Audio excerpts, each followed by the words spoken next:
बोल न्यूज़ पर।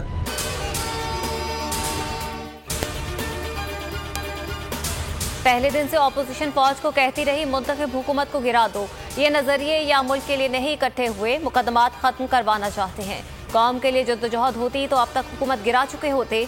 वज़ीर आज़म इमरान खान की ऑपोजिशन पर कड़ी तनकीद। कहा अब ये बजट में रुकावट बनने की कोशिश करेंगे लेकिन कामयाब नहीं होंगे। पानी की मुनसिफाना तकसीम के लिए रेंजर्स तैनात करने का फैसला। कहा कमजोर लोगों को पानी पहुंचाना सिंध हुकूमत की जिम्मेदारी है। पीडीएम तकसीम का शिकार है और इनका विजन वाज़ेह नहीं है। कल के इजलास में भी कोई वजाहत देखने में नहीं आई। पीडीएम अपने अहदाफ से हट चुकी, अब साथ चलना मुश्किल है। बिलावल भुट्टो की प्रेस कॉन्फ्रेंस। कहा पीटीआईएमएफ बजट मंजूर नहीं होने देंगे। सिलेक्टेड हुकूमत के सामने दीवार बनकर मुकाबला करेंगे।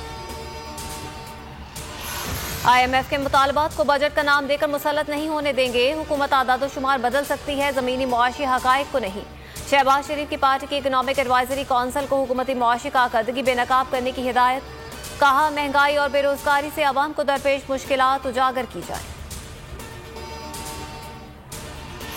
मईशत बेहतर हुई, महसूलात में भी इजाफा हुआ। बिजली पहले ही महंगी है, कीमत नहीं बढ़ा रहे। वजीर खजाना शौकत तरीन की न्यूज कॉन्फ्रेंस। कहा कोरोना के बावजूद तामीराती शोबे की बहाली को मुमकिन बनाया। तामीराती शोबे से मुंसलिक 40 से ज्यादा सनतों को बहाल किया।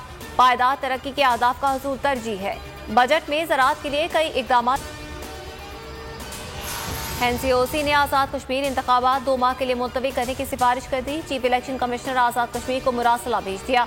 वज़ीर आज़म आज़ाद कश्मीर का NCOC के खत तहफ़्फ़ुज़ात का इजहार। कहते हैं बनीगाला के ड्राइंग रूम में बैठकर कश्मीर इलेक्शन नहीं जीता जा सकता। पाकिस्तान इलेक्शन कमीशन का कश्मीर इलेक्शन से कोई वास्ता नहीं। इमरान खान जो मर्जी कर ले, कश्मीर सूबा नहीं बन